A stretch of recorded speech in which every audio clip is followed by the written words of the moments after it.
She walked down the aisle in a white gown. The rifle was already at the altar. The accounts were frozen in 3 currencies.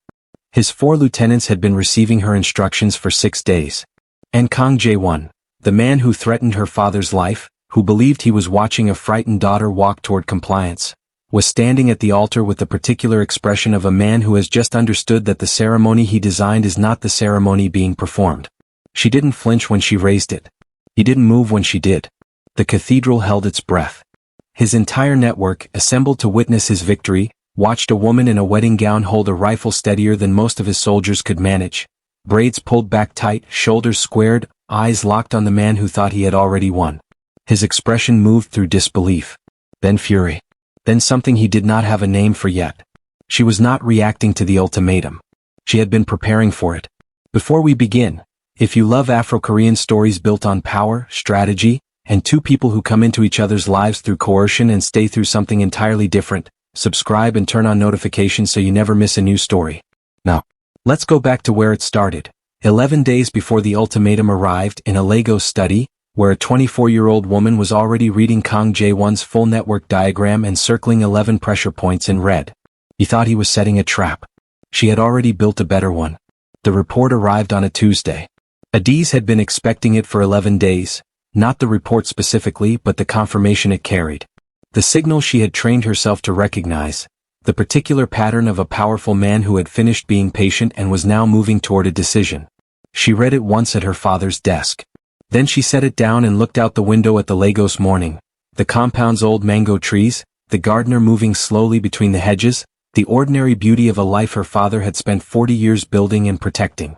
She had built the early warning system 4 years ago. Chief Emeka didn't know it existed. She had never told him because telling him would have required explaining why she thought it was necessary, and that explanation would have cost him something she wasn't willing to take from him. The belief that the walls he built around their family were enough. They were not enough. They had not been enough for a long time.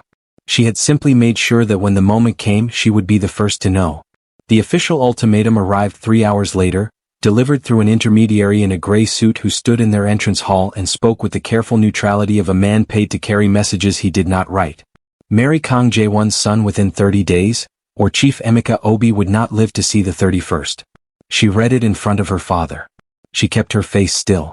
Chief Emeka's response was immediate and paternal and entirely unhelpful. He stood from his chair. He said her name. He said she was 24 years old. I'm the only person in this room, she said quietly, who has already read Kang Jae-won's full network diagram and identified 11 pressure points. She set the document on the desk between them.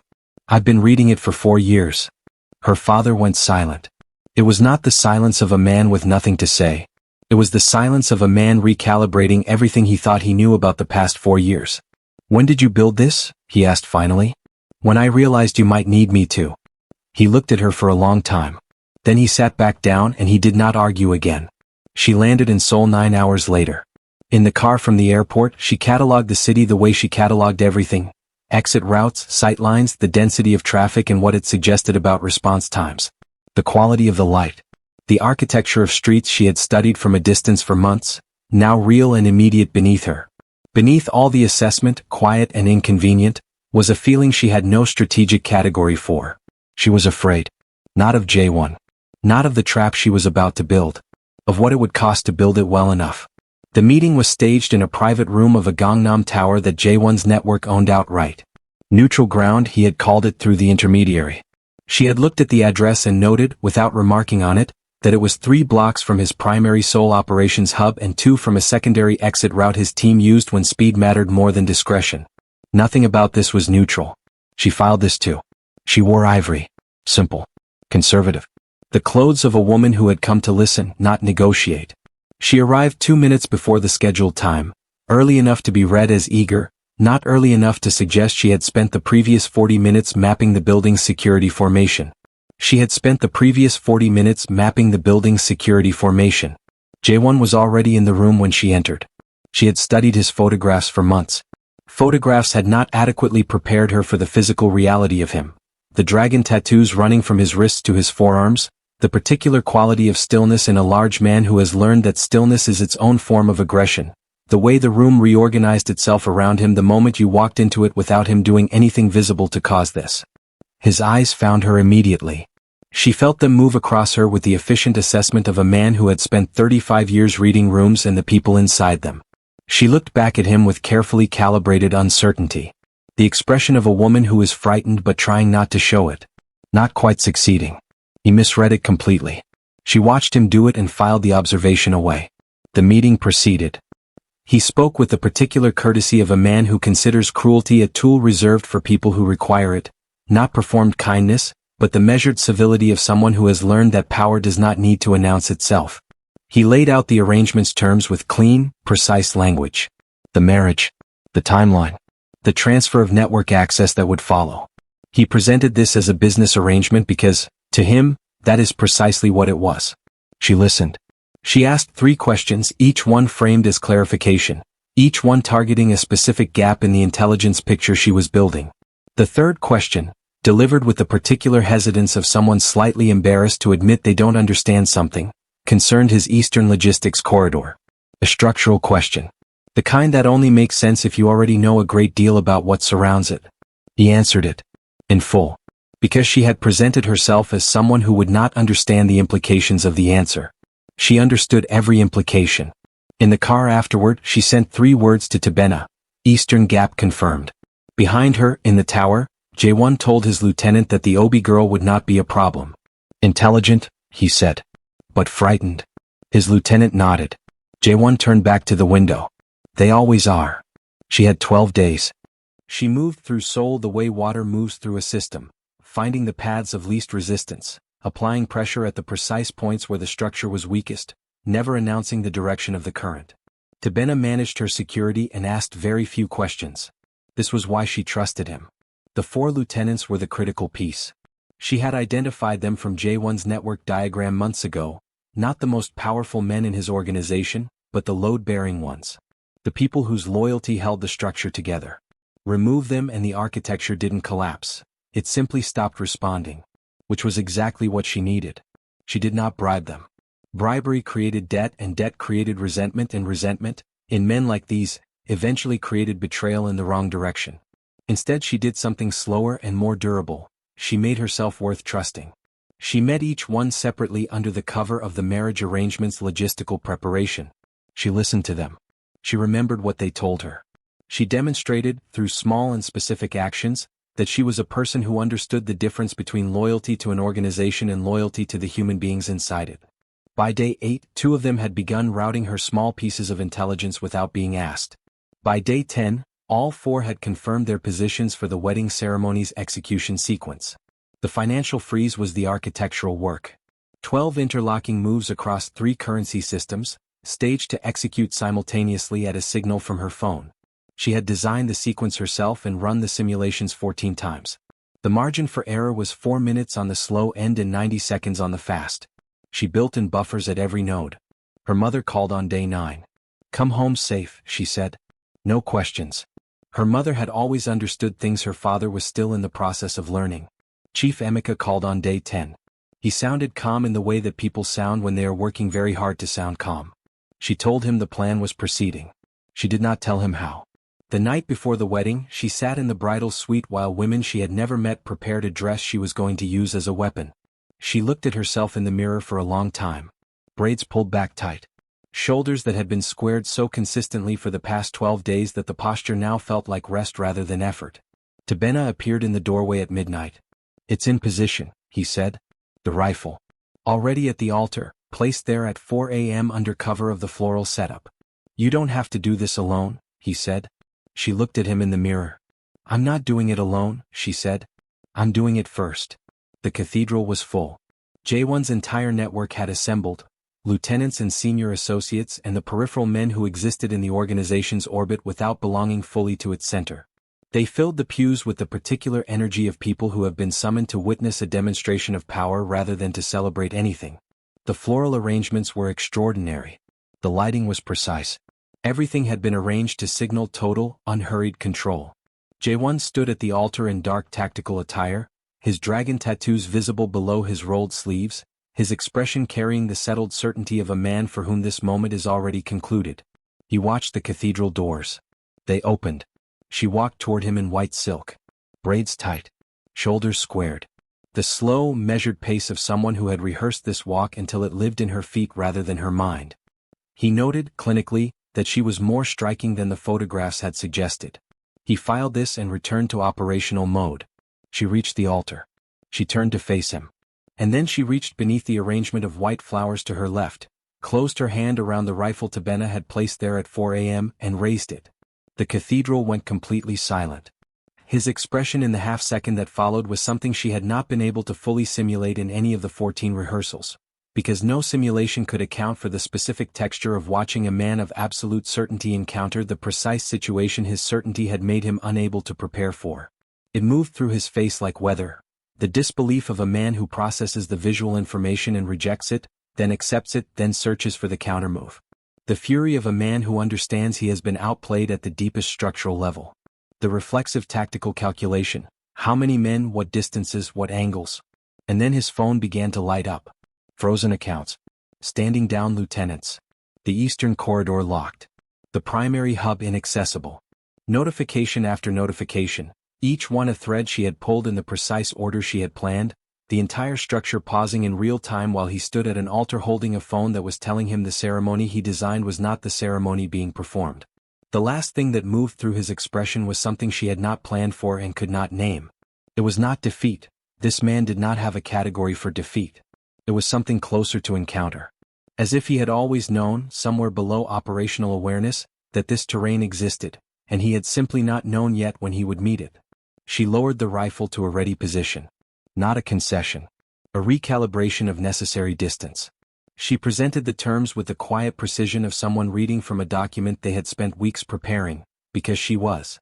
A legitimate partnership framework. Equal governance. A clean corridor for both families, built on architecture that protected the OB network and dismantled the criminal infrastructure around his without eliminating him. He listened to all of it, without interrupting. When she finished, the cathedral was still completely silent. You had 11 days, he said. 14, she said. I gave myself a margin. Something moved in his expression again. Brief. Unreadable. He looked at her for a long moment, across the altar, across the rifle, across the full distance of everything that had just changed between them, and she realized with the first genuine surprise she had felt since landing in Seoul, that she had no category for what he was feeling either. They met every weekday for 3 weeks in a conference room on the 14th floor of a building that belonged to neither of them, which had been her condition and which he had accepted without argument. She had noted the acceptance and filed it without knowing yet what it meant. The working dynamic that established itself in the first session and never substantially changed. He challenged everything and she was always ready for it. Not in the performed way of someone who has rehearsed their positions, but in the structural way of someone who built the framework with his challenges already inside it. By the end of the first week he had tested 40% of her design and found 40% of the time that she had anticipated the objection and already built the response. He did not mention this. She noticed that he didn't mention it and filed the observation in the growing folder of things about Kang Jae-won that did not match the dossier. The dossier had described a man who controlled through intimidation. What she was encountering across the conference table was a man who controlled through precision, who was genuinely, analytically excellent, whose challenges to her framework were almost always worth taking seriously, who had the particular intellectual quality of someone who could hold a complex system in his mind and find the load-bearing flaw. She had encountered this quality in very few people. She found it more interesting than she had planned to. The shift announced itself through 2 small moments in the second week. The first, he proposed a modification to her strike team allocation structure for one of the corridor transitions, a tactical adjustment she had not considered, cleanly reasoned, genuinely better than her original design. She read it, verified the logic, and incorporated it without framing the incorporation as a concession. He watched her do this. He said nothing for a long time. The second moment came 2 days later. She was working through a projected transition timeline and found, mid-sentence, that she had carried a calculation error forward from an earlier model. A small error, a 3-day misalignment in a 6-week sequence. She caught it herself before he did and corrected it aloud without pausing. He looked at her. You just admitted a mistake, he said.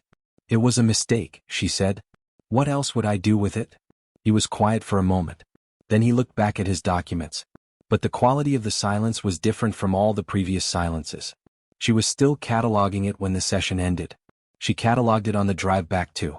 And that evening, alone in the apartment she had rented for the duration, she sat with the fact that she was thinking about Kang Jae-won's silences, and noted carefully that this was new information about herself that she was not sure what to do with.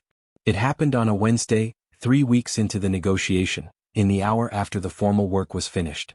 The session had run long. By 9 in the evening, the last substantive clause had been reviewed and the documents were stacked neatly at the table's center, waiting for the next morning's continuation. Adi's assistant had left at 8:30. Miho had stepped out to take a call. There was no remaining professional reason for either of them to still be in the room. Neither of them left. It began with something minor, a comment she made about the architectural logic of one of the corridor transitions, comparing it to a structure her father had used in the early years of the OB network's expansion. He asked a question about the comparison. She answered it. He asked another. Not the questions of a man gathering tactical intelligence, the questions of someone who finds a thing genuinely interesting and wants to understand it more completely. She answered that one too. They talked for a while about their fathers. Not the business legacies, the men. He told her about his father in his 20s, before the syndicate absorbed him. A poet, briefly, who had written one collection that was published in a small run and had 3 reviews. He mentioned this quickly without looking at her, already moving past it, the way people mention things they have carried alone for a long time and are not sure they intended to share. She did not let him move past it. What did he write about? She asked. He looked at her then. A pause that lasted long enough to tell her that no one had ever asked this question. Disappearance, he said finally. How things are present and then aren't. How you only understand what something was after it's already gone. She was quiet for a moment. Then she told him about the early warning system, why she built it at 20, what it cost her in the relationships with people who found her level of preparation unsettling, who felt surveilled by her attentiveness rather than cared for by it. Who told her in various ways that her vigilance made them feel like threats. He was quiet for a long time. Then, they found it unsettling because they didn't understand it. He looked at her steadily. I find it the most natural thing in the world. She did not answer. She looked at him across the conference table. This man who had threatened her father's life, who she had outmaneuvered at an altar, who she had been negotiating against for 3 weeks while building the most important legitimate framework of her family's history, and felt something she had no prepared response for. Later, alone in the apartment, she sat with her laptop open and the cursor unmoving and noted, with the particular precision she brought to unwelcome data, that the session had lasted 45 minutes past the point where the work was done. 45 minutes in which she had not calculated a single thing. This was not a problem with the partnership framework. The framework was sound. The framework was proceeding exactly as designed. This was a problem with the person who had designed it. Tabena brought her the intelligence on a Thursday afternoon.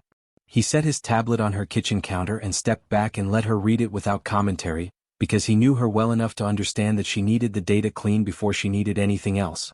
Her cousin Chitty had been passing information to a rival faction for 6 weeks, a group with financial interest in the Seoul corridor who stood to lose significantly if the Obi-Kong partnership solidified.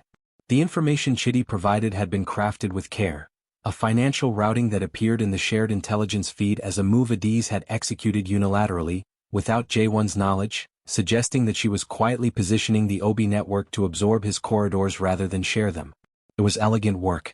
She could appreciate that, technically, while also understanding exactly what it had been designed to cost her. She read it twice. Then she checked the timestamp on the intelligence feed and cross-referenced it against the session logs. Jae-won would have received the information approximately 14 hours ago.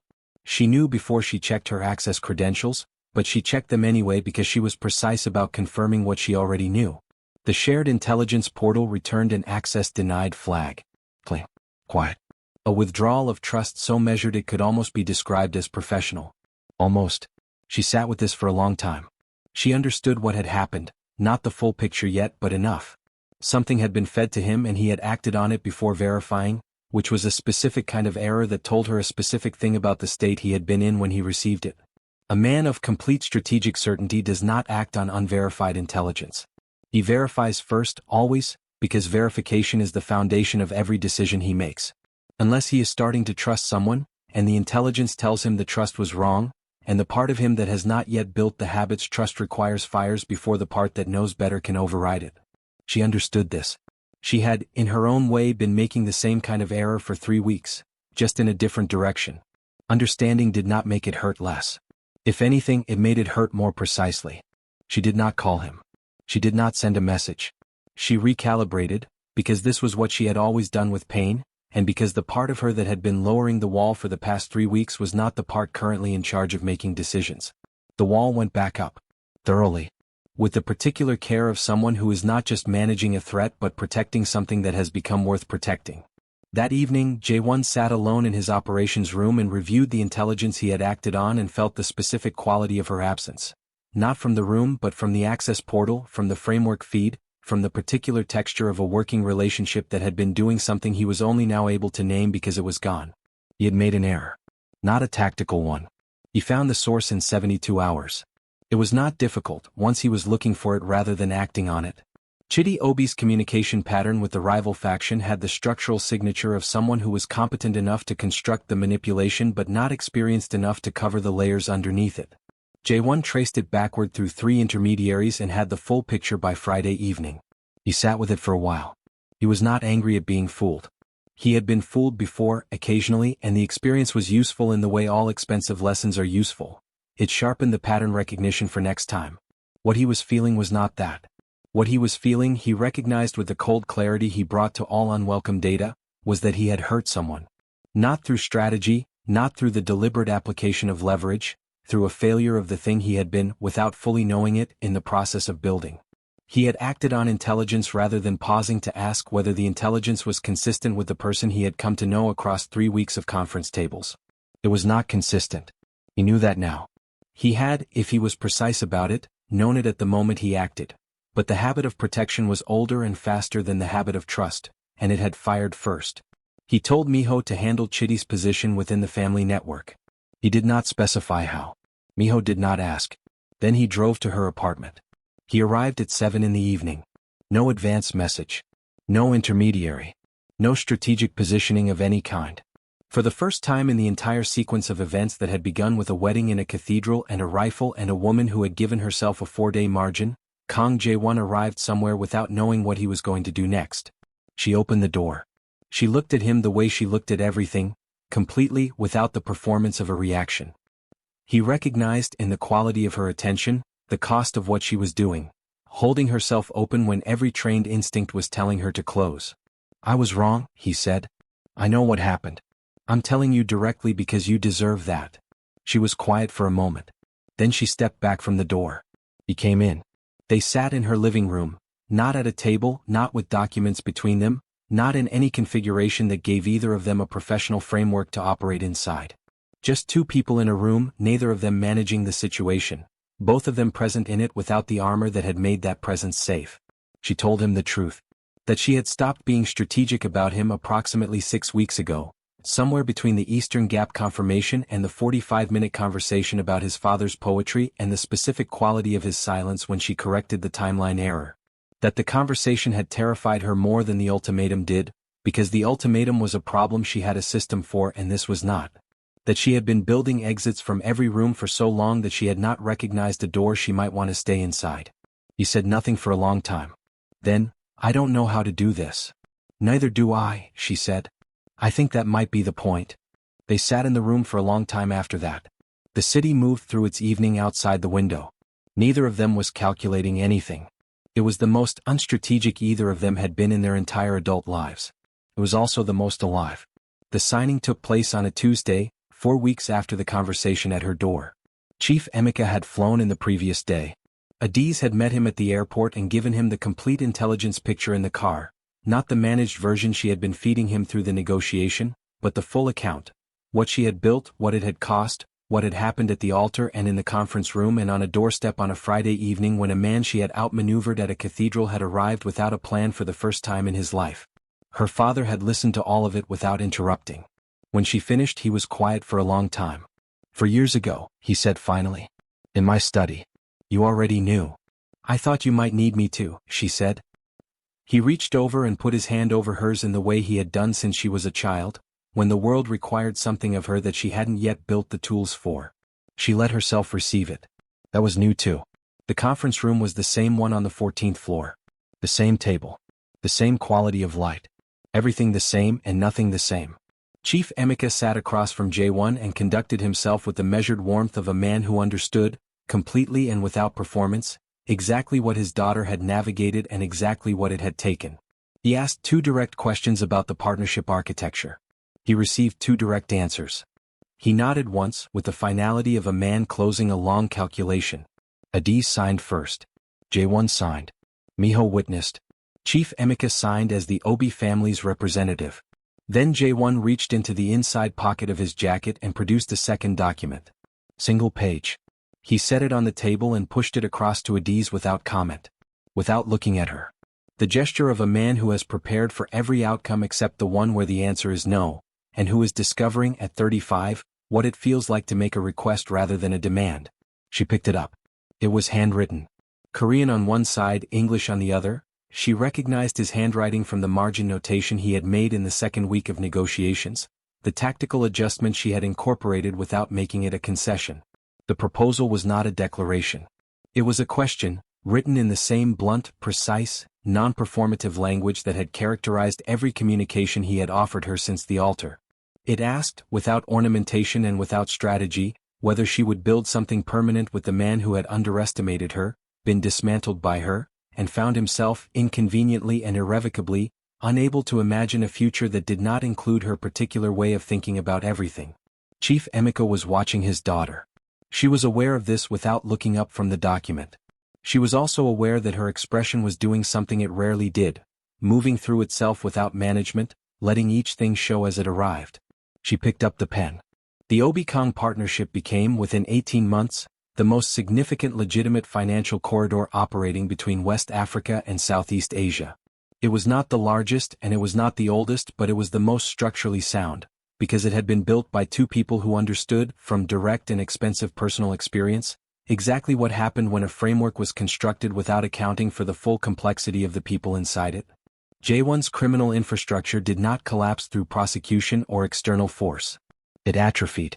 As the legitimate operation grew more profitable and more strategically interesting, the network's loyalty migrated, not through coercion, but through the simple human tendency to want to be part of something that is building rather than something that is merely holding. Within 2 years, the organization that had sent an ultimatum on a Tuesday morning in Lagos was unrecognizable from the one conducting quarterly reviews in a glass-walled conference room in Gangnam. Chidi was dealt with quietly and completely. Adiz did not ask for details. She asked once if her father had been told. Jaewon said yes. She filed this, the fact that he had spoken to her father directly without being asked, in the folder of things about him that she was no longer trying to categorize as data. They had a son 14 months after the signing. They named him Emeka J, the grandfather's name first because Adiz said so, and because J1, who was learning to offer rather than insist, agreed without a counter-proposal. Chief Emeka held his grandson at 6 weeks old and did not speak for a long time. He sat in the chair by the window of the Lagos compound, the same old mango trees, the gardener still moving slowly between the hedges as he had on the Tuesday morning when Adiz had set down the report and looked out at the ordinary beauty of a life worth protecting.